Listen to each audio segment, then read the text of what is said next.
lämpimästi tervetuloa Runeberg-viikon kirjailijailtaan ensimmäiseen tällä viikolla. Minä olen Maria Hood Pietarsaaren suomenkieliseltä työväenopistolta ja meillä on tosi ilo kunnia työväenopiston lukupiiriläisten kanssa saada tänne kirjailijaksi Anni Kytömäki. Anni, me ei ole tavattu, mutta mitä mä olen sinusta nähnyt ja kuunnellut sinua eri tahoilta, niin mä oon saanut sinusta semmoisen lempeän ja miellyttävän myönteisen kuvan ja sellaisen, joka tajuaa elämän kauneuden. Ja tänään me keskustellaan Mirabilis-teoksesta, Ihmekukasta, Lehto Orvokista.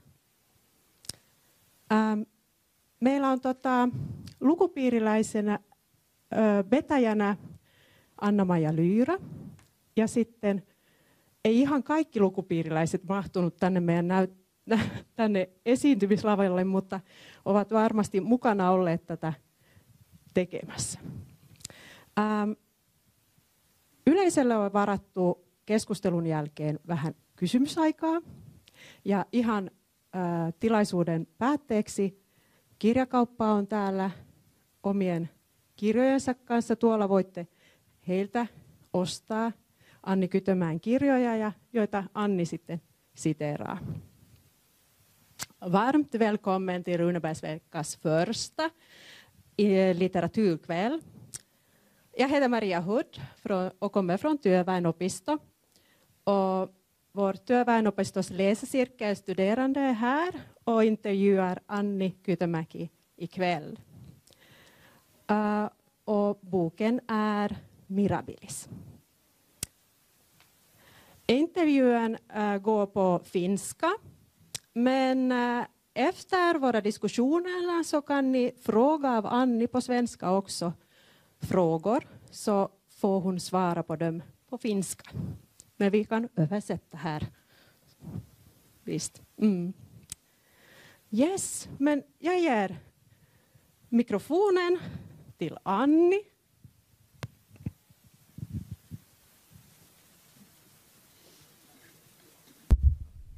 Joo, hyvää iltaa minunkin puolestani. Eli mä oon Anna-Maija Lyyrä ja olen NS-vetäjä tälle meidän kirjallisuuspiirille toista vuotta. Sen takia, että ehdotin, että työväenopistoon perustettaisiin tämmöinen piiri. Ja täällä on meidän vähän supistettu joukko eri asioista johtuen, mutta me ollaan yhdessä. Täällä on luettu kirja, Mirabilis-kirja, ja sitten ollaan keskusteltu siitä ja sitten ollaan vähän jaettu kysymyksiä, mitä kukakin haluaa Anni Kytömäeltä kysyä. Ja mä esittelen teidän meidän ryhmän, eli vasemmalla oikealla on Riitta Palovuori ja sitten Pirjo Kniiv ja sitten Ritva Karhula ja sitten on kirjailija Anni ja sitten on Jens Ole Hedman ja Päivi Kinnunen Grip ja sitten täällä joukossa on vielä muutamia meikäläisiä.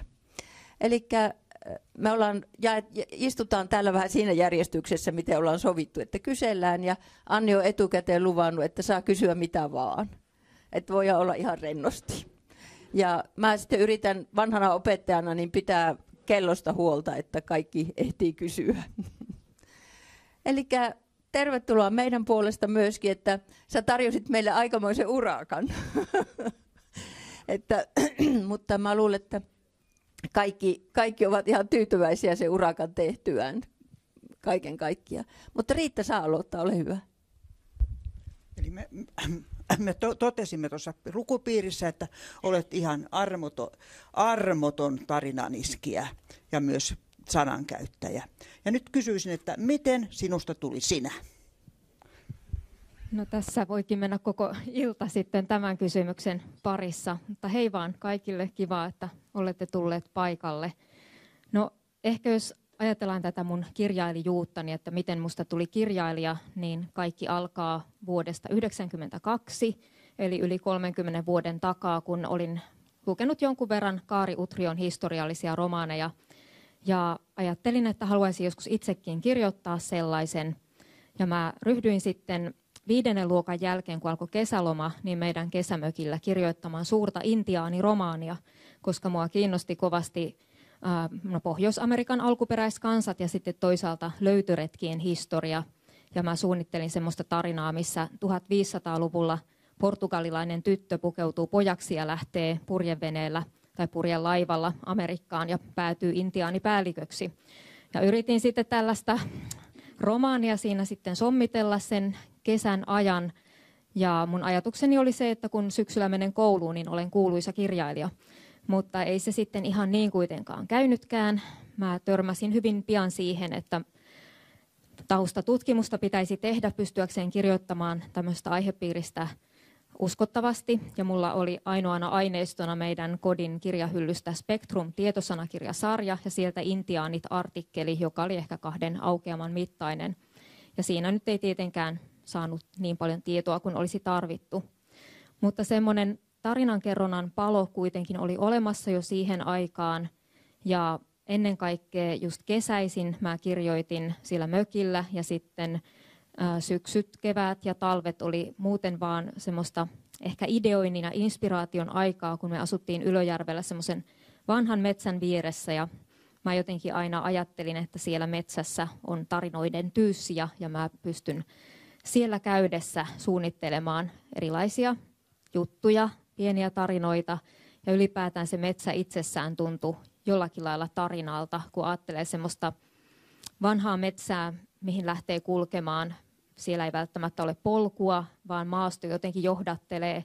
Tämä on erilaisia kiviä ja kaatuneita puita ja semmoista katveisuutta ja ei oikein tiedä lähtiessä, että mihin lopulta päätyy, ihan niin kuin tarinoissakin. Niin jotenkin se metsä itsessään opetti mulle tarinan kerrontaa, semmoisia perusasioita, että minkälainen on juoni. Ja tämmöisiä pieniä tarinoita sitten sen intiaanikokeilun jälkeen suunnittelin ja kirjoittelinkin.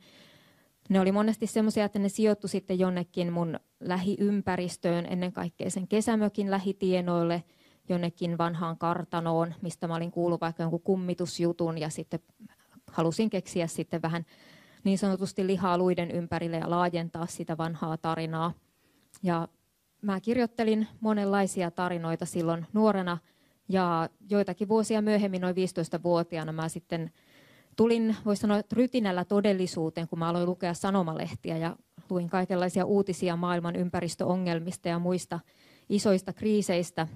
Monillehan tulee siinä 4-15-vuotiaana semmoinen äkillinen havahtuminen ulkomaailmaan ja mulle kävi juuri niin.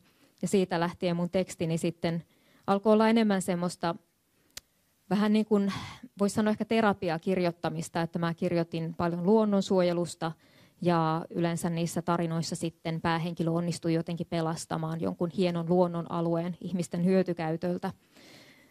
Ja tämmöisiä tekstejä siinä sitten kirjoittelin vuosien varrella ja lähetin niitä välillä kirjoituskilpailuihinkin ja sain muutamia palkintojakin kirjoituskilpailuista ja se sitten aina motivoi jatkamaan. Ja tätä kautta oikeastaan sitten alkoi vähitellen kehkeytyä mun esikoisromaani Kultarinta. Vuonna 2005 mä voitin Pirkanmaan kirjoituskilpailun ja sain siitä niin ison semmoisen itsetuntosykäyksen kirjoittajan lahjoilleni, että päätin heti alkaa kirjoittaa uutta tarinaa. Ja mulla oli suunnitteilla osallistua semmoiseen satukirjoituskilpailuun, jossa oli 7 sivun yläraja tekstin pituudella. Mutta homma lähti ihan täysin lapasesta ja syntyikin 650-sivuinen esikoisromaani, jonka kirjoittamisessa kesti 8 vuotta. Eli se ei ollut mikään helppo eikä nopea taival, mutta syntyypä nyt kuitenkin. Että tällä ei nyt jotenkin tiivistettynä tämä mun, miten minusta tuli minä, eli kirjailija.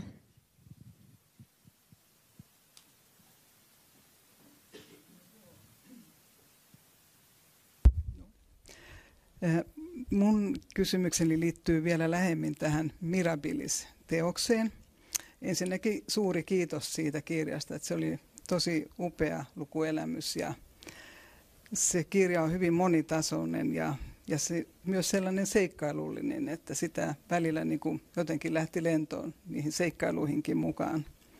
Siinä on luonnonläheisyyttä ja kaunista kieltä sinä käytät ja myös semmoinen historiallinen näkökulma siinä on sekä luontoon että ihmiseen ja Ja välillä pitää niin kuin pysähtyä miettimään sitä historiallista ajankohtaa, josta lähdet tässä kirjassa liikkeelle. Mutta sitä lukiessa mietin useamman kerran sitä kirjan rakennetta ja mietin, että miten sä olet sitä käsitellyt ja kuinka valmiina se on sulla ollut mielessä, kun olet lähtenyt kirjoittamaan ja onko siihen tullut matkan varrella niin kuin paljon semmoista uusia mutkia. Ja sitten siihen liittyen myös toinen vähän erilainen näkökulma. Mietin sitä kertojan ääntä kirjassa. Kirjan alussa ja lopussa kertojana on tavallaan lintu, eläimen ääni, linnun ääni, mikä on niin kuin aika semmoinen erikoinen ja ehkä niin kuin kuvaa tätä kirjaa myöskin tietyllä tavalla sitä erikoisuutta, mikä siinä on. Mutta sitten jatkuu kolmannen persoonan äänellä ja sitten päästään siihen, että tämä tavallaan niin kuin kirjan ehkä niin kuin tärkein henkilöhahmo, jonka kautta eniten kuvaat sitä kirjan tapahtumia, niitä kuvaat, niin se on tämä Ella, Mirabella, taiteilija nimeltään, niin hänen äänensä ilmestyy siinä kirjassa sitten niin kuin aika yhtäkkiä ja sitten se myös hiljenee yhtäkkiä. Ja lukiessa sitä miettii sitten kovasti, että mitä tapahtuu ja ehkä sitten vasta myöhemmin, kun olen jo lopettanut kirjan lukemisen ja saanut vähän etäisyyttä siihen, niin ymmärsin sen sillä tavalla, että kun mietin niitä eri vaihtoehtoja siinä, että mitä sitten tapahtui, mikä Ellan jatko sitten oli siitä, niin ehkä se oli juuri se tarkoitus, että se saattoi jatkua monella tavalla se Ellan tarina tai sitten päättyä. Mutta näistä jotakin olisi kiva kuulla sulta. No, kirjan rakenne syntyi aika lailla siinä, voisi sanoa, että silloin kun mä aloin Mirabilista kirjoittaa, eli ehkä muutama vuosi sitten. Sitä kirjaa olen kyllä suunnitellut noin 29 vuotta, eli vuodesta 1995 asti, jolloin luin Beringin tutkimusretkestä Pohjoiselle Tyynelle valtamerelle ja luonnontutkija Georg Stelleristä, joka sieltä niin sanotusti löysi Stellerin merilehmän, joka sitten 27 vuotta tämän retkikunnan paikalla käynnin jälkeen tapettiin sukupuuttoon, koska sitä turkispyytäjät käyttivät ravinnoksi. Ja mun piti silloin alun perin kirjoittaa nimenomaan tästä retkikunnasta, heidän matkastaan ja haaksirikostaan ja merilehmän löytymisestä romaani, mutta kävi aika lailla samalla tavalla kuin tämän intiaaniromaanin kanssa, eli silloin 6-17-vuotiaana aihepiiri tuntui lopulta liian hankalalta kirjoitettavaksi ja taustatutkimus liian työläältä. Mutta ideat kuitenkin säilyi vuosien halki mun mielessäni, ja tuossa vuonna 2018 ilmestyi Aura Koiviston teos Mies ja merilehmä, joka kertoo tämän luonnontutkija Stellerin tarinan. Ja silloin mä innostuin uudelleen tästä aiheesta ja ajattelin, että no nyt tietoa alkaa olla jo aika hyvin. Että nyt oikeastaan ainoa ongelma on se, että mua ei huvita enää kirjoittaa Stelleristä. Ja se johtui siitä, että Aura Koiviston teoksen kautta tutustuin tähän Stellerin olemukseen paremmin ja totesin, että hän vaikuttaa olleen vähän semmoinen tyyppi, että ei sovi mun kirjani päähenkilöksi, mutta itse asiassa Leonhard Steineger, joka vuonna 1936 kirjoitti Stellerin elämäkerran, josta myös tässä Aura Koiviston teoksessa kerrotaan, niin hän vaikuttaa todella mielenkiintoiselta tyypiltä ja jotenkin persoonana sopivammalta mun teokseeni. Ja ennen kaikkea tässä Steinegerissä kiehtoi se, että hän oli ainakin 4 kertaa pelastunut erittäin vakavasta hengenvaarallisesta tilanteesta. Ja kun olin jo ajatellut Mirabilikseen nostaa yhdeksi tai keskeisimmäksi päähenkilöksi taitovoimistelija Ellan, joka myös selviää hengenvaarallisesta tilanteesta, niin mä halusin kirjoittaa sitten Ellalle tämmöisen vähän niin kuin vastapainon. Eli Steinegerin, joka suhtautuu tähän traumatisoivaan tilanteeseen hyvin toisella tavalla, kun Ella siitä vaipuu semmoisen aika pitkällisen melankoliaan, niin Steineger puolestaan sitten porskuttaa eteenpäin vähän niin kuin ennenkin ja toteaa vaan, että jaha, elämä jatkuu ja hieno homma. Niin heidän kauttaan mä halusin sitten tutkia sitä, että miten erilaisia tapoja ihmisillä on reagoida traumatisoivaan tilanteeseen, että joillakin se jää paljon syvemmälle mieleen ja nousee aina uudestaan ja uudestaan esiin ja toiset taas ohittaa sen ehkä helpommin, mutta se on ollut mulla semmoinen tavallaan vähän vastaan-lause semmoiselle nykypäivän selviytymispuheelle, että asiat ikään kuin taputeltaisiin ja sitten ne olisi käsitelty ja sitten mennään eteenpäin. Että olen itse halunnut nostaa sitten Mirabiliksessa esiin sitä, että välttämättä mistään ei ihan täysin selvitäkään, vaan että asiat seuraa meitä ja saattaa pulpahtaa uudelleen esiin, mutta se on elämää eikä se ole mikään epäonnistumisen merkki. Mutta juuri tämän Steinegerin mukaantulon kautta sitten päästiin tähän niin kuin nykyiseen rakenteeseen, eli että kirjassa liikutaan Ellan pään sisältä välillä tämän Steinegerin pään sisälle. Ja siinä ihan kirjan alussa tosiaan on tämä eläinnäkökulma, kuten lopussakin, ja myös Ellan äidin näkökulma, mutta se on 3. persoonassa. Ja johtuu siitä, että mun ei alun perin pitänyt tästä Riikasta, Ellan äidistä, oikein kertoakaan muuta kuin ehkä ihan semmoisena sivuhenkilönä. Mutta monesti kun kirjaa suunnittelee ja tapahtumia mielessään kartoittaa, niin alkaa tuntua ilmeiseltä se, että päähenkilöllä nyt täytyy olla vaan isä tai äiti tai jopa molemmat. Ja sitten heidän hahmonsa usein alkaa kiinnostaa kirjailijaa itseäänkin ja sitä kautta tuntuu välttämättömältä kirjoittaa vähän myös heidän tarinansa, jotta tulee myös sen päähenkilön tarina ikään kuin ymmärretyksi paremmin. Ja kirjan alku ylipäätään on aika mielenkiintoinen sillä yleisellä tasolla mun mielestäni, että mistä kirja alkaa, koska mä aina ensin keksin tarinan lopun, tai se syntyy ihan itsestään mun mielessäni, että tämä on se lopputilanne, jota kohti mennään. Mutta se alku on sitten monesti vähän yhdentekevä siinä mielessä, että kirjan voi aloittaa tavallaan mistä vaan. Ja tuossa Mirabiliksessakin mä pari kertaa siirsin vähän niin kuin aikaisemmaksi sitä pistettä, että mistä kohtaa tarina alkaa. Mä käytän ehkä vähän samaa metodia kuin Margaret Mitchell käytti Tuulen viemää teosta kirjoittaessaan, koska olen jostain lukenut, että hän kirjoitti ensin viimeisen luvun ja sitten viimeiseksi ensimmäisen luvun. Ja sen kyllä huomaa siitä teoksesta, koska se ensimmäinen lukuhan on nimenomaan vähän semmoinen tyhjänpäiväinen, että siinä kuvaillaan Scarlett O'Haran ulkonäköä ja semmoista vähän liirumlaarumia, mutta sitten taas se loppuluku on semmoinen valtavan jylhä ja siihen on selvästi panostettu ja keskitytty. Niin ehkä se kirjoittajan luonne on vähän samantyyppinen sitten mulla, että se loppu nousee siinä sitten keskiöön ja siinä kohtaa yleensä nimenomaan haluan, että asioita jää myös vähän auki. Että Mirabiliksessa mä olen kyllä mielestäni kirjoittanut sinne tiettyihin lauseisiin sen Ellankin taipaleen, että mitä siinä sitten tapahtuu, mutta siinä on myös sitten semmoista tilaa omille päätelmille, joista ehkä tärkein on mun teoksissa aina se, että tulkitaanko asioita ihan niin kuin luonnontieteellisesti vai nouseeko esiin sitten myös jonkun myytin mahdollisuus. Mä itse olen hyvin luonnontieteellinen ihminen, mutta mytologia kiinnostaa mua kovasti ja sen takia mä haluan teoksiini kirjoittaa usein sen mahdollisuuden lukijalle myös, että jos hän haluaa tähän vuorenneitotarinaan uskoa, niin sitten senkin pohjalta voidaan tapahtumat tulkita.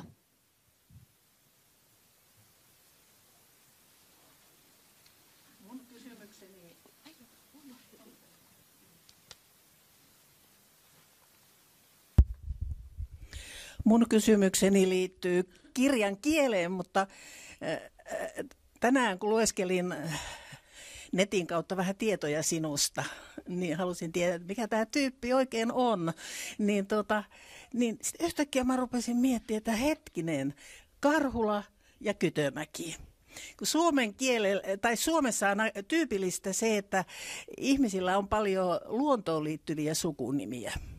Jossakin Keski-Euroopassa voi olla ammattiin liittyviä, mutta meillä paljon luontoon liittyviä. Niin mä yhtäkkiä tein semmoisen havainnon, että mun sukunimi edustaa tällaista Karhulaa, tämmöistä villiä luontoa, mutta sun sukunimi, kun sä oot kuitenkin tällainen villiluonnon kuvaaja ja ystävä, melkein semmoisen myyttisen luonnon kuvaaja, niin sun sukunimi edustaa tällaista viljeltyä luontoa, Kytömäki. Siellä on jo ihminen käynyt vähän kuopasemassa. Mutta tästä kielestä niin kiinnitin siihen huomiota, että sulla on paljon semmoista kuvailevaa kieltä, varsinkin niissä luonnonkuvauksissa, mutta muutenkin. Ja mä oon poiminut tässä muutamia tämmöisiä esimerkkejä. Kuume valuu otsaluun kulhoon. Valkoinen lehdokki lepää sammalilla kuin kaunis ruumis. Yritän tiristää ajatuksiani. Pilvet tiristävät sumua. Avointen suiden hengen haukkeessa tapahtui jotakin. Polku koukistuu, puro jokeltaa. Varoitukset eivät tihene toiminnaksi. Tiikeri on kuin riuska rajuilma merelle. Lihakset kipeytyvät nyöreiksi. Tuuli vetää ylleni lehtien kahinaa. Puun nopea katve. Mikä on muuten puun nopea katve? Nyt en ihan tarkalleen muista, mistä kohtaa se tulla mainitaan, mutta ainakin omilla retkilläni se on sitä, jos kävelee jossain aurinkoisessa paikassa ja sitten kulkee siitä nopean katveen eli varjon poikki. Niin päin. Mä ajattelin, no joo. Mutta joka tapauksessa tästä kielestä, mietitkö sä hirveästi, että miten tämän asian voi sanoa, niin miten se koivu nyt tuoksuu kesältä? No pannaan vaikka tätä vankasti. Että miten sä löydät näitä? Onko se niin kuin kova työ tai tuleeko se sulle itsestään? Onko se sulle semmoinen tärkeä asia kuvata? Löytää jotakin semmoisia vähän jymäyttäviä tapoja ilmasta.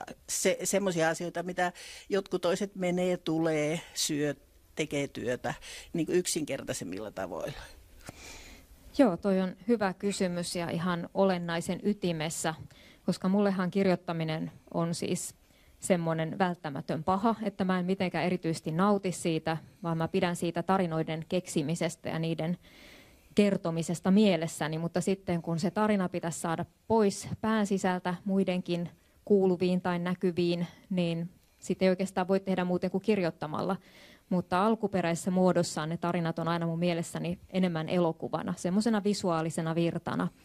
Ja sitten kun sitä visuaalista virtaa alkaa kääntää sanoiksi, niin tuntuu monesti, että se jotenkin lässähtää koko homma.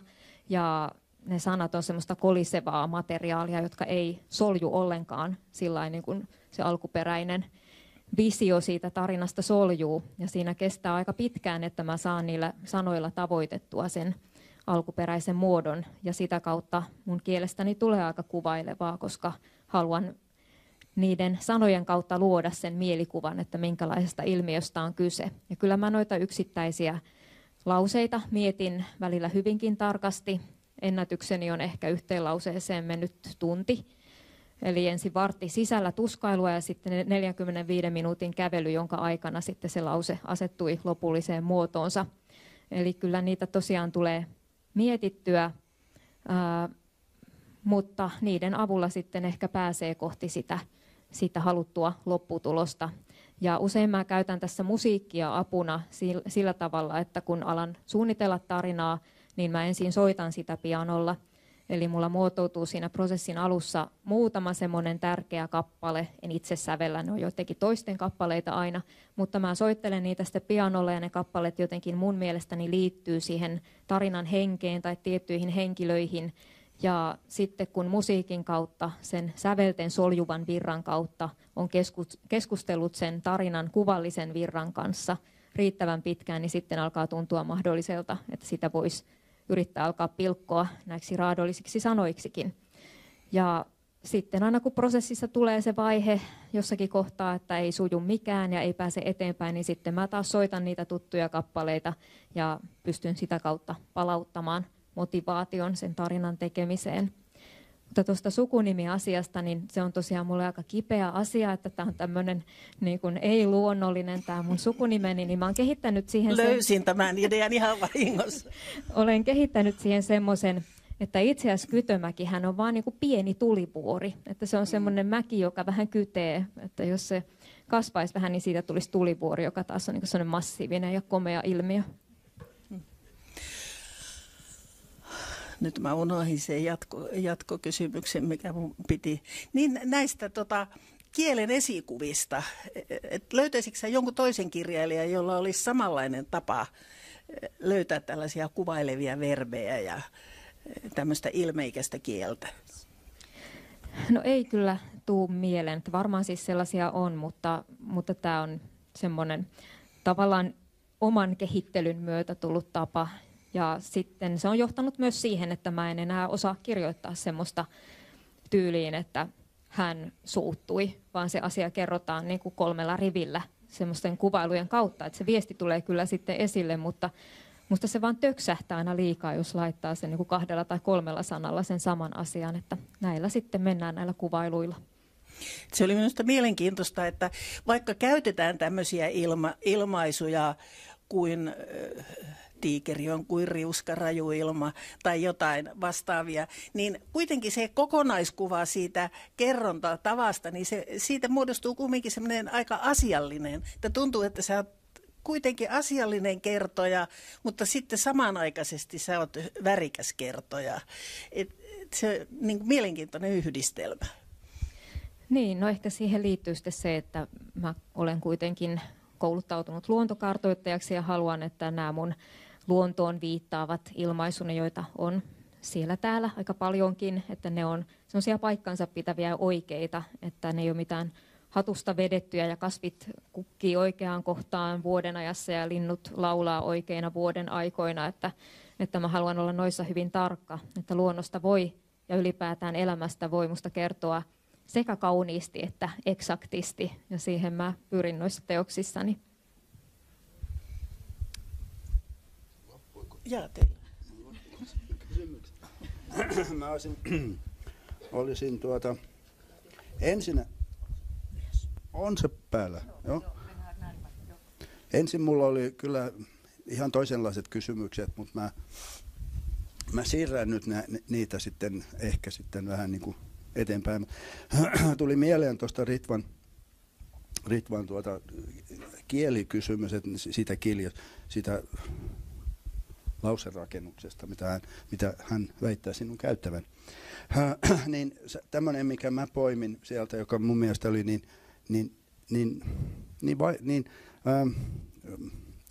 kauniisti sanottu. Toi tilanne oli sellainen, että yksi makaa penkillä ulkona ja niin kuin katselee ympäristöä, ja sitten tässä on yksi rivi tämmöinen, kun koivun oksat sumenevat vihreään utuun. Utu tiivistyy lehdiksi, vihreä vankistuu kesäksi. Se on niin kuin tommoinen, kun ajattelee sitä, että se on todella niin kuin mielenkiintoinen tapa nähdä tai tarkkailla ympäristöä. Ja se Mirabilis-kirjahan on ihan täynnä tämmöistä. Niin oli Margaritakin, mutta vieläkin enemmän on mun mielestä tässä, joka tekee siitä niin jotenkin niin semmoista suurta kirjallisuutta oikeastaan. Ja minä kun en ole lukenut niin paljon nimenomaan Suomessa kirjoitettua suomenkielistä kirjallisuutta, mutta nyt joitakin tämmöisiä merkkiteoksia, niin mun mielestä tämän jotenkin kuvastaa semmoinen niin kuin uutta tapaa kirjoittaa joka lähentelee enemmän sellaista kirjallisuutta, joka tunnen paremmin, tai ei paremmin, ehkä se on jotenkin liikaa sanottu, mutta tunnen jonkun verran enemmän eurooppalainen kirjallisuus ja pohjoismainen. No, tämä ei ollut kysymys, tämä oli vaan semmoinen yksi toteamus. Mutta sitten niin mä sain lainata erään jäsenen, joka ei valitettavasti pysty olemaan täällä tänään, niin hänelle oli suotu tämmöisetkin. Mä vaan luen niitä nyt näin kysymyksinä. Että kirjassa nousevat esille vahvat naiset, jotka luovivat sattumusten täyttämää elämänpolkuaan selviytyjinä ja oman tiensä kulkijoina. Kuinka paljon heidän elämänkaarensa oli jo valmiiksi hahmoteltuna, kun aloitit kirjoittamaan kirjaa, ja kuinka paljon henkilöt lähtivät itse elämäänsä kirjoitustyön edetessä. Se on selvä kysymys. Kyllä, ja kiitos tästä aloituksesta. Ja voin tässä kohtaa sanoa, että Mirabilis on tulossa ruotsiksi jossakin vaiheessa, Joo. että mielenkiintoista, Olen jos sitten voit arvioida käännöksen onnistuneisuutta. Niin kuin tuossa viittasin jo vähän siihen, että tämä Ellan äiti tuli vähän yllättäen tarinassa niinkin merkittävään rooliin mukaan, niin hänen elämänsä tapahtumat oikeastaan tuli sitten vasta prosessin aikana mulla mieleen. Että Ellan tarina oli aika lailla alusta asti selvä, mutta sitten Riikan kohdalla mä nyt sitten satuin jossakin vaiheessa siinä alkupaikkeilla keksimään, että hän on semmoinen väkevä, isokokoinen nainen, joka Riihimäen ja Pietarin välisellä ratatyömaalla pystyy tekemään semmoisia töitä, mitä kaikki miehetkään ei pysty tekemään. Ja hän on semmoinen yhteisönsä kummajainen. Vähän samaan tapaan kuin Ella sitten taas taitovoimistelijana on nimenomaan fyysisyytensä takia kummajainen, niin tämä Riikka sitten on sen ison kokonsa takia.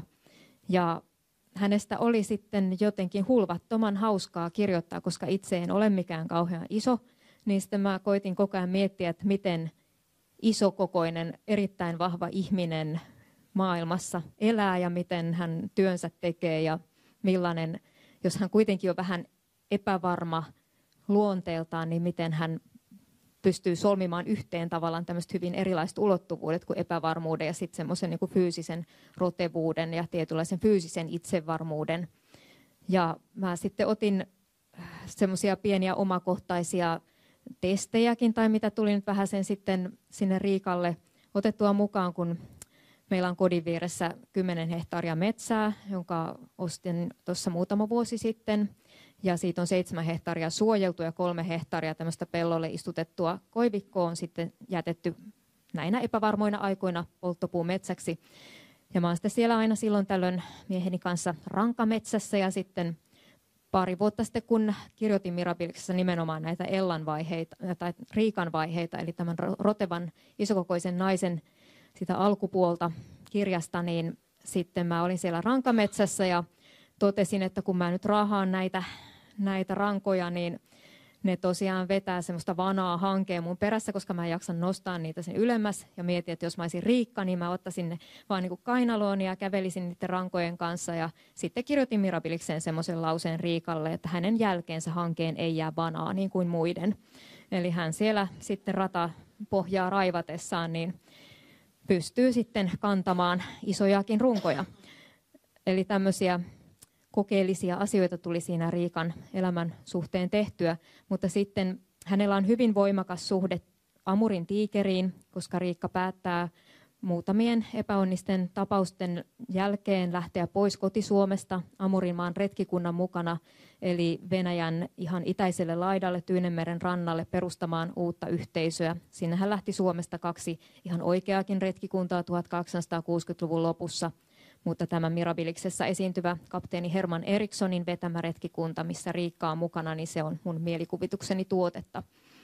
Mutta siinä kun sitten Amurin maasta kaikkea tietysti selvittelin ja tämä Amurin tiikeri nousi siinä hyvin voimallisesti esiin sitten eri lähteissä, myös historiallisissa lähteissä, missä kerrottiin näiden suomalaisten elämästä siellä alueella, niin sitä kautta mä sitten aloin miettiä, että kun Riikka on semmoinen vähän ympäristönsä ja yhteisönsä sopeutumaton ihminen, niin uuteen paikkaan, ihmeelliseen uuteen maailmaan tullessaan sinne Venäjän itärannikolle, niin hän jollakin lailla kytkeytyykin paljon voimakkaammin siihen metsään ja ennen kaikkea tiikeriin kuin mitä siihen omaan ihmisyhteisönsä.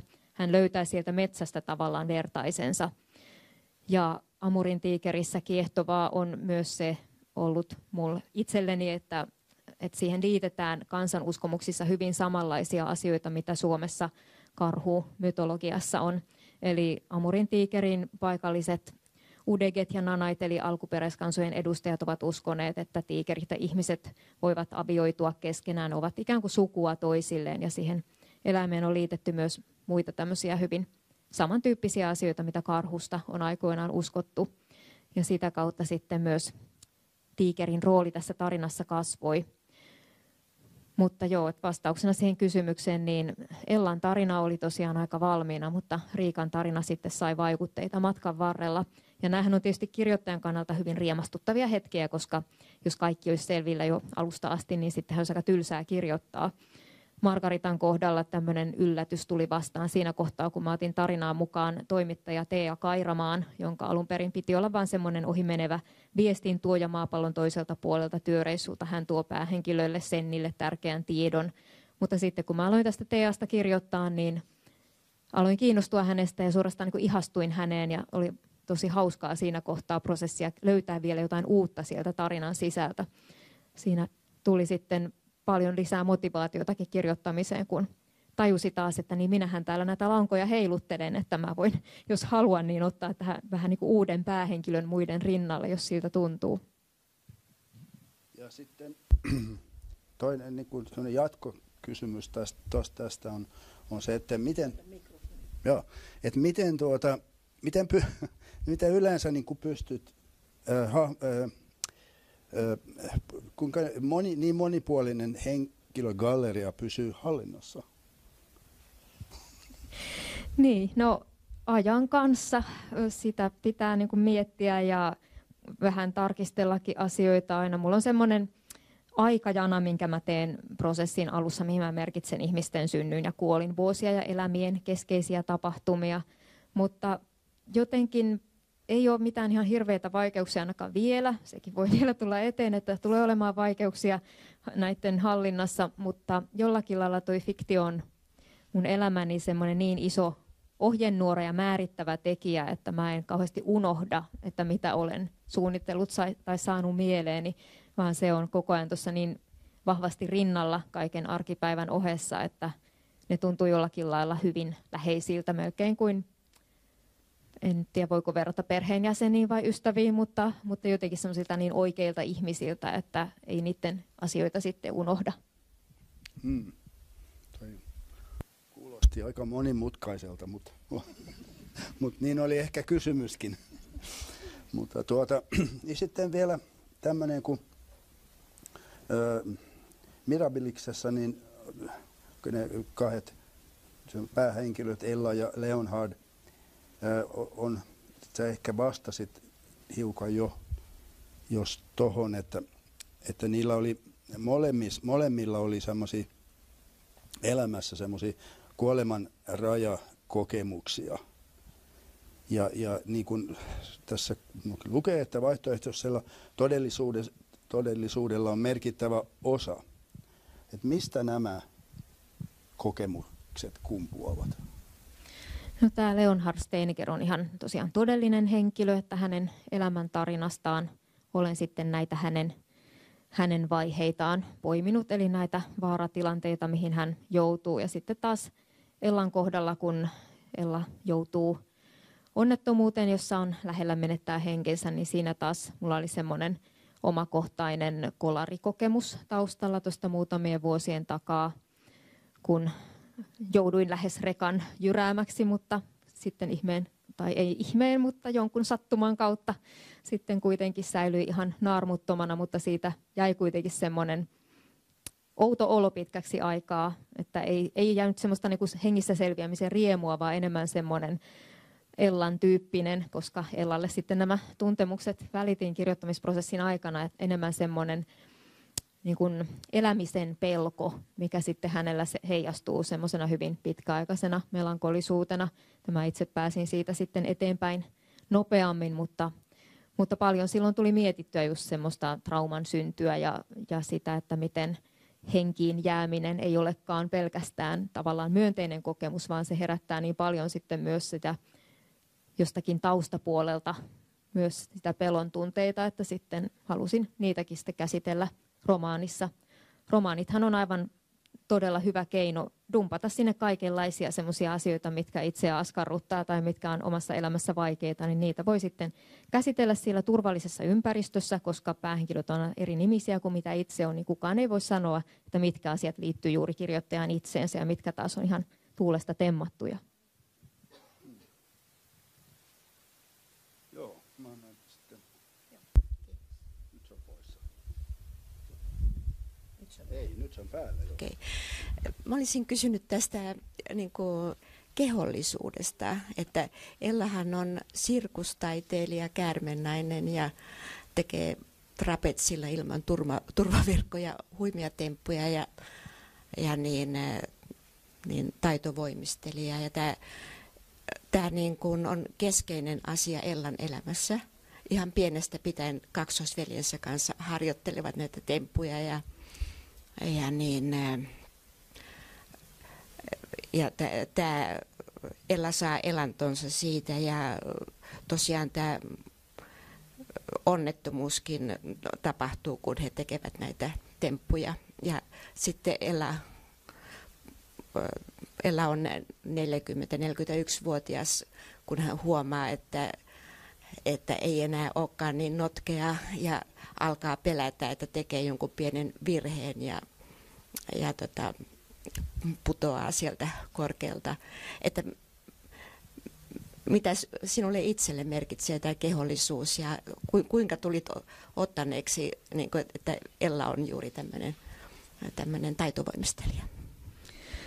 No, aina kun romaania kirjoittaa, niin päähenkilöt tarvitsevat jonkun ammatin ja tietysti siinä kohtaa on sitä parempi, mitä enemmän erilaisia ammatteja kirjailija itse on päässyt kokeilemaan, että pystyy niistä kirjoittamaan ilman kovin laajoja taustatutkimuksia uskottavasti.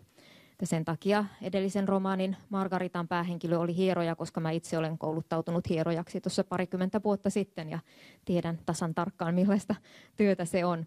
Mutta nyt alkaa mun ammattiplakkarini olla vähän käytetty ja sen takia mä sitten Ellan kohdalla jouduin ottamaan ohjeeksi tai tämmöiseksi ohjenuorakseni oman harrastukseni, joka on tämmöinen omaehtoinen temppuilu. Että en ole missään telinevoimistelussa enkä muutenkaan välitä ryhmäliikunnoista, niin en ole virallisesti sitä koskaan harrastanut, mutta pienestä asti rekkitangolla tehnyt kaikenlaisia temppuja. Ja Ella sitten on vaan todella paljon parempi kaikessa, mutta sen verran mulla on ikään kuin siitä sarasta kokemuksia, että mä ajattelin, että kyllä mä pystyn varmaan kirjoittamaan siitä niin kokemuksesta, että minkälaista siellä on niitä kieppejä leiskutella ympäriinsä. Ja sitten tietysti otin selvää asioista erilaisten sirkustaiteilijoiden tekstien ja elämäkertojen pohjalta. Ja katselin YouTubesta paljon erilaisia temppuvideoita ja yritin nähdä, että miten noi temput oikein tekee. Ja sitä kautta koitin muodostaa vähän niin kuin oman kokemuksen ja sitten tämän selville saadun tiedon pohjalta semmoista uskottavaa kollaasia, että Ella näyttäytyy siinä sitten sirkustaiteilijana ja taitovoimistelijana. Ja ei ainakaan vielä kukaan ole tullut sanomaan, että hän tekisi jotain ikään kuin mahdotonta tai jollakin lailla, että siinä olisi voimistelun kohdalla asiavirheitä. Mutta joo, että kyllä se paljon se hänen niin kuin kehosuhteensa on juuri sitä, miten mä itse koen tämän ihmisen fyysisen olemisen. Ja se on oikeastaan asia, joka toistuu mun kirjoissani, että niissä kuvataan paljon sitä ihmisen kehollisuutta ja myös erilaisia sairauksia, koska mä niiden kautta haluan tuoda esiin sitä, että ihmisetkin on osa luontoa ja me ollaan nimenomaan, vaikka kaikenlaista pystytään ajattelemaan ja toimitaan nykymaailmassa paljon ikään kuin vaan pään varassa, mutta kuitenkin me ollaan hyvin fyysisiä olentoja ja sen huomaa viimeistään siinä kohtaa, kun tulee jotakin mikä ei toimikaan niin kuin ennen. Ja siinä vaiheessa, kun Ellalla tosiaan ikä alkaa karttua, niin hän törmää siihen oman ruumiinsa rajoihin, että ei voi vaan päättää tehdä asioita, vaan luonto eli ruumis saneleekin paljon meidän puolesta. Kiitos.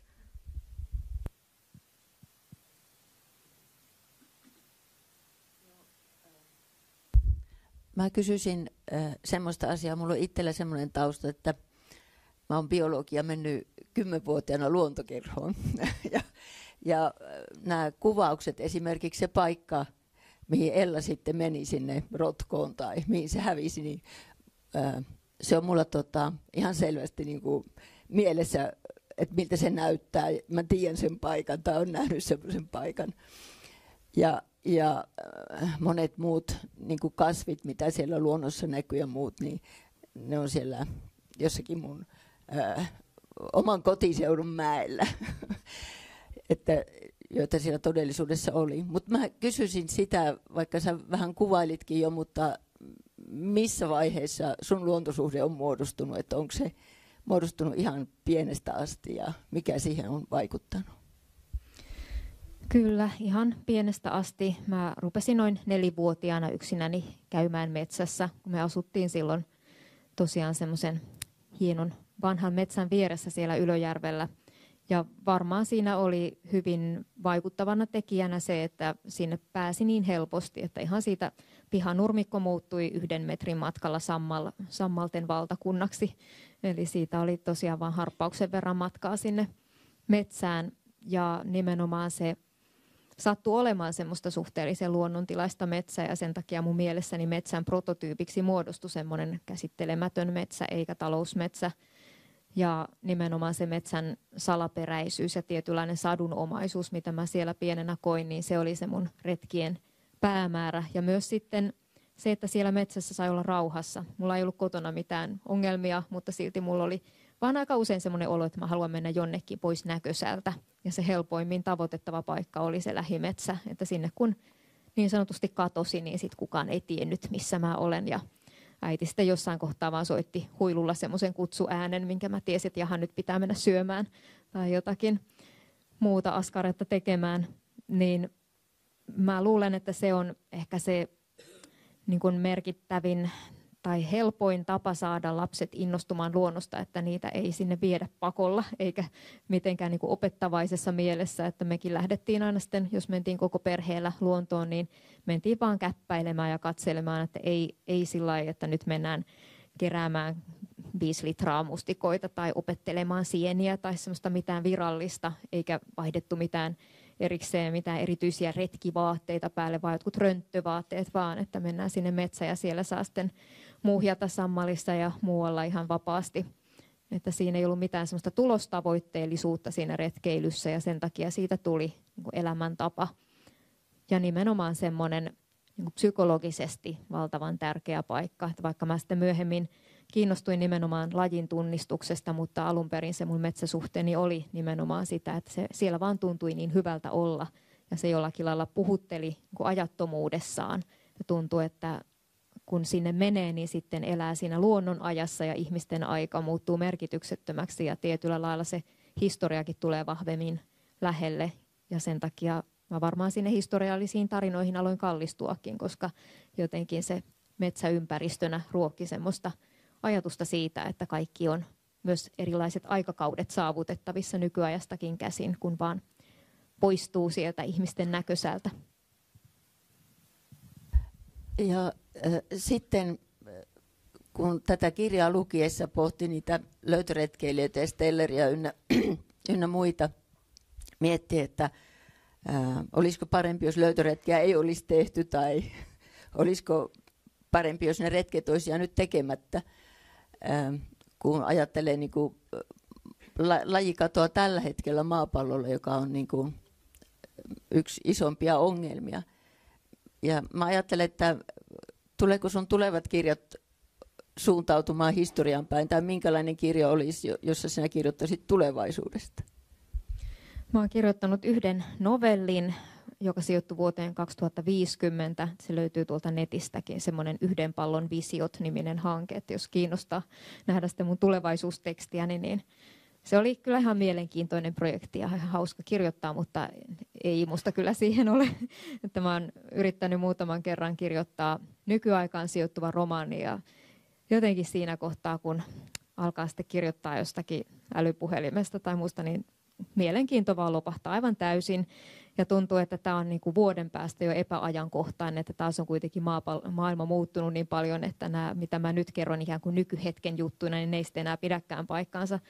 Historia on siinä mielessä varmempi valinta, koska se pysyy. Se on niin kuin olemassa sellaisena kuin se on. Toki erilaisia tulkintoja tehdään, mutta että se ei enää muutu ja sen takia sinne voi sijoittaa mitä vaan. Ja niin mä oon ajatellut, että menneisyys on täynnä mahdollisuuksia, ei niinkään tulevaisuus, mutta menneisyydestä käsin on musta mielenkiintoista kommentoida myös nykypäivän ilmiöitä, koska monet asiat on saanut juurensa jo silloin. Esimerkiksi 1800-luvulla Suomessa alettiin keskustella luonnonsuojelusta ja mä oon halunnut tuoda esiin menneisyydestä myös tämmöisiä pitkiä kehityskaaria, että nämä nykypäivän just luontokatopuheet ja ilmastonmuutospuheet, että ne ei ole semmoista, että me oltaisiin nyt yhtäkkiä oivallettu asioita, vaan se on niin kuin pitkän kehityksen tulos sekin, että me nyt ollaan tässä pisteessä.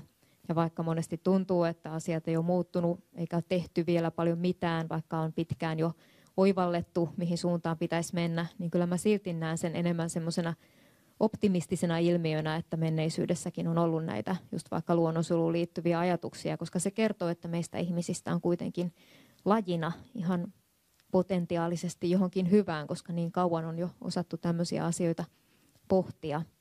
Että onhan se, jos ajattelee 1800-luvulla, kun perustettiin ensimmäisiä luonnonsuojelualueita eri puolilla maailmaa, niin onhan se ihmiskunnalta tavallaan aika yllättävä veto, koska olisi voinut ajatella, että oltaisiin vaan jatkettu hamaan loppuun asti ihan vaan omaa hyötyä ajatellen. Mutta opittiin kuitenkin rajaamaan alueita pois omalta itseltämme. Ja Mirabiliksen se ihan alkulause, kirjan omistuslause on löytöretkeilijöille, jotka eivät löytäneet mitään. Niin se viittaa just tähän, mistä aloitit, että olisiko ollut parempi, että ne löytöretket olisi jäänyt tekemättä. Sitä on vaikea arvioida, kun maailma olisi ihan toisenlainen sitten, mutta mulla on semmoinen haave ollut tuota kirjaa kirjoittaessa, että olisiko ollut yksi semmoinen löytöretkeilijä, joka olisi lähtenyt torvet soiden jonnekin maapallon merille ja löytänyt sitten sieltä vaikka sen Beringin saaren tai minkä vaan syrjäisen saaren ja sitten todennut hiljaa mielessään, että täällä on valtavan rikas eläimistö ja ihmeellinen kasvisto ja tämä maailma on ihan hyvä ja täydellinen juuri tällaisena, että meitä ei täällä tarvita. Ja sitten hän olisi palannut kotiin ja sanonut, että kävin tuolla aika kaukana, mutta ei siellä ollut mitään. Kiinnostava juttu. Nyt me ollaan kyselty vaikka kuinka paljon, yleisöllä on mahdollisesti myöskin jotakin kysyttävää, että ole hyvä. Sanoit, että näytte elokuvamaisesti kirjan, kun sä aloitat sen tekemisen, niin oletko ajatellut jopa elokuvakäsikirjoitusta? Ja kuka olisi silloin se ohjaaja, jonka ajattelisit voivan toteuttaa sen elokuvan sinun tyylillä? No, hyvä kysymys. En ehkä osaa sanoa suoraan kantaani tuohon ohjaajakysymykseen, mutta musiikin siihen tekisi kyllä joko Nino Rota tai Ennio Morricone. Että se on ihan varma. Mä olen nyt itse asiassa juuri hiljattain saanut valmiiksi näytelmäkäsikirjoituksen, ja näillä näkymin se on tulossa ensi syksynä tuonne Valkeakosken kaupunginteatteriin, eli Pentti Linkolasta kertova näytelmä, jota on tehnyt Matti Kuuselan kanssa. Mutta elokuvakäsikirjoitusta niin en ole varsinaisesti ajatellut, ja mä luulen, että oikeastaan se mun haaveeni olisi se, että mä jotenkin saisin itsenne ohjaajan langat käsiini, että kun mulla on se tarina mielessä, niin sitten olisi vaan semmoinen ihmisporukka, ja mä voisin niin kuin sanoa, että nyt teette noin, ja sitten ne niin kuin toteuttaisi sen kirjan siinä mun edessäni. Mutta mulla on ehkä vähän väärä käsitys elokuvan ohjaamisesta, että se ei ehkä tapahdu noin, mutta toi olisi se niin kuin haavekuva, että miten sen tarinan saisi sitten tuotettua maailmalle, että ei niinkään sanojen kautta, vaan sitten sen nimenomaan niin kuin visuaalisuuden kautta.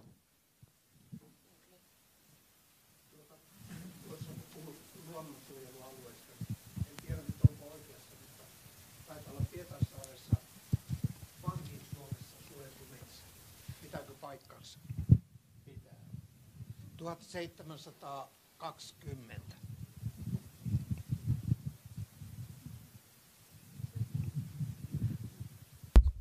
Se kuulostaa kyllä siltä, että varmaan on vanhin, että sittenhän Punkaharju Aleksanteri ensimmäisen aikana 1800-luvun alkupuolella suojeltiin sitten tämmöiseltä ainakin niin kuin metsän tai puiden kaadolta ja polttamiselta, että nehän ei ollut semmoisia nykykatsannossa ihan samanlaisia suojelualueita kuin nämä nykyiset, mutta kuitenkin sitten tämmöisiä, että jotain luonnon säästämistoimia niihin oli määrätty. Ehkä vähän eri lähtökohdista kuin nykyään, mutta kuitenkin semmoista, että alettiin vähän sitä käyttöä rajoittaa. Että mielenkiintoista kuulla, täytyy joskus mennä käymään siellä. Kyllä kannattaa. Sitten ihan kysymys, tuossa kun aloitit kertomaan siitä ensimmäisestä kirjan aloituksesta Intianista, niin palasin lapsuuteen heti, että kyllä ne oli jänniä seikkailu. Nyt kun on mennyt 65 vuotta, niin tuleeko tähän sitten se loppu jossakin vaiheessa, että mä kuulisin uuden tarinan siitä Intianista? No kyllä mä noita niin kuin vanhoja juonensäikeitä olen säilytellyt paljon, niin kuin tuossa Mirabiliksen kohdalla. Tosiaan se alkoi sieltä vuonna 1995 se mun suunnittelutyöni, mutta tähän vielä aikaisempaan intiaanitarinaan en ole kyllä nyt näillä näkymin palaamassa, mutta täytyy nyt katsoa, jos se vielä lähtisi jollakin lailla liikehtimään mielessä. Että nyt mä en kyllä enää tekisi niin, että Euroopasta tuleva naispäähenkilö menisi sinne intiaanipäälliköksi, että ehkä nyt ihan omat päällikkönsä siellä valitsevat, mutta hänellä voisi tietysti olla niin kuin joku toinen kohtalo siellä. Löytyykö lisää kysymyksiä vielä?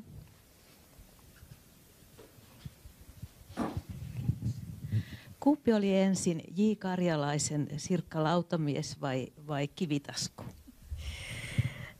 No en itse asiassa tiedä, tai siis en ollut tätä kappaletta kuullut ennen kuin sitten Kivitasku oli jo valmis. Ja hän on saanut siihen inspiraation käsittääkseni semmoista vanhasta kasviosta, joka löytyy, oliko se Kirpputorilta vai jonkun tuttavan vintiltä.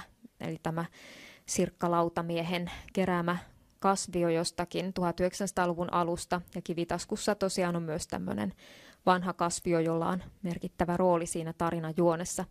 Mutta näin nämä asiat vaan punoutuu, että siellä täällä ihmisten tajunnoissa liikehtii samoja teemoja ja ihan joskus yksityiskohtia myötenkin. Se on musta aika mielenkiintoista ja kertoo paljon ehkä meidän ajasta, että jotkut asiat vaan tekevät semmoista, voisi sanoa, että myyrän työtä tajunnoissa, että useammat sitten jotakin kautta kohtaa tietyn teeman ja jäävät sitä pohtimaan ja siitä sitten joskus ehkä tulee jonkunlainen julkaistu teos.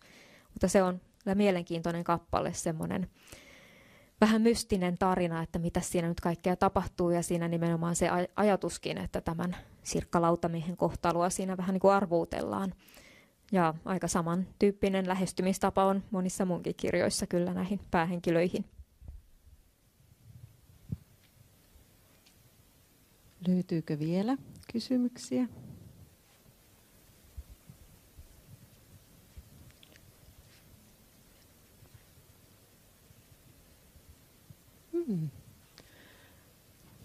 Meillä on aikaa on vielä, että onko teillä vielä joku kysymys, minkä haluatte osoittaa Annille? Sä oot sanonut niin, että kirjoittaminen ei suju, jos on liian hyvä mieli. Niin mikähän se, mä tunnistan tämän ilmiön, niin mikähän se salaisuus siinä on, että se on juuri noin. Ja sitten siihen jatkona, että kirjoitatko nyt jotain uutta, mielenkiintoista. Niin, se vanha sanontahan, että soitot on suruista tehty. Eli varmaan se menee niin ainakin mun tulkintani mukaan, että jos ihminen on todella hyvällä mielellä, niin hän keskittyy siinä kohtaa nimenomaan siihen omaan elämäänsä, eikä siinä ole sitten mitään tarvetta mennä vaihtoehtoisiin maailmoihin, mielikuvitusmaailmoihin. Että kyllä ainakin mun mielestä sinne pääsee helpoiten silloin, kun on jotenkin tavallista, arkista ja vähän ehkä ikävääkin, niin sitten on se vaihtoehtoinen maailma, joka vetää puolensa. Ja huomasin tämän ilmiön ennen kaikkea silloin, kun Margarita romaanini voitti Finlandia-palkinnon, ja sen jälkeen en kyllä vuoteen saanut oikein tehtyä mitään, koska oli tosi paljon kaikenlaisia esiintymiskeikkoja ja sitten myös semmoinen hulvattoman riemukas olo siitä, että tämmöisen merkittävän tunnustuksen mun kirjani sai, niin ei ollut mitään semmoista tosiaan tarvetta lähteä jonnekin muihin maailmoihin omassa mielessään pakoon todellisuutta. Että siinä mielessä Finlandia-palkinto saattaa olla tuhoisa uralle, että se lopettaa sen tietynlaisen inspiraation joksikin aikaa, mutta sitten vähitellen se tuttu surumielisyys sieltä tulee takaisin ja sitten taas sujuu kirjoittaminen.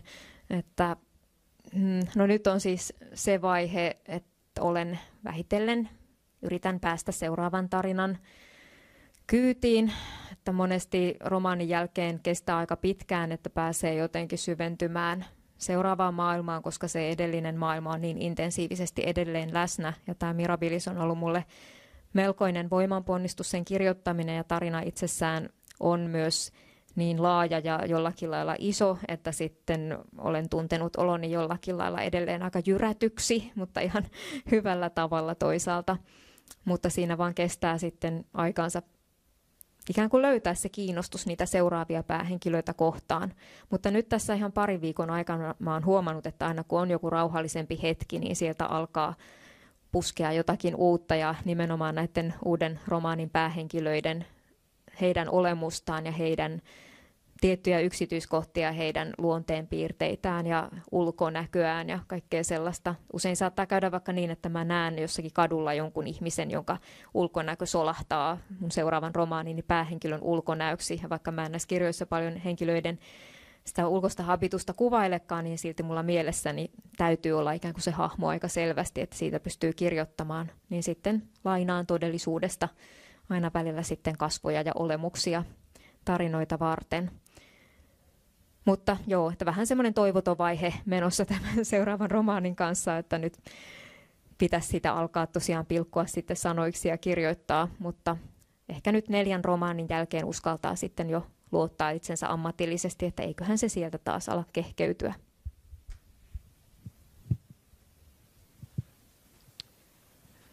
Lämmin kiitos tästä illasta ja näistä hienoista kertomuksista ja tarinoista ja kysymyksistä. Ja, edelleen musta tuntuu, että täällä on semmoinen lempeä Annin tunnelma ja myönteinen tunnelma. Ja toivottavasti sitä haikeutta löytyy, että se kirja ponnahtaa sieltä eteenpäin, että se saadaan lisää luettavaa. Toivottavasti ei sitä 18 vuotta tai muuta 20 vuotta saada odottaa. Tuolla kirjakauppa odottelee ja sieltä saa hankkia Annin kirjoja, joita Anni signeeraa. Ja tänään me halutaan vielä kiittää Runebergin viikon osallistujia tässä meidän ohjelmassa pienillä kiitoslahjoilla ja kaikille teille tiedoksi, että huomenna on Runebergin juhla. Ja kaikki olette tervetulleita. Tulkaahan syömään vähän Runeberginkin torttuja sitten ennen sitä juhlaa, niin saatte myös nauttia lisäksi. Ulkonahan on ollut ihanan normaali keli, talvinen keli nyt, ja sinne on laitettu Runebergin kävelykierrosta, niin menkäähän vaan niitäkin kuuntelemaan ja lisää Runebergin viikosta nauttimaan. Kiitoksia. Kiitos.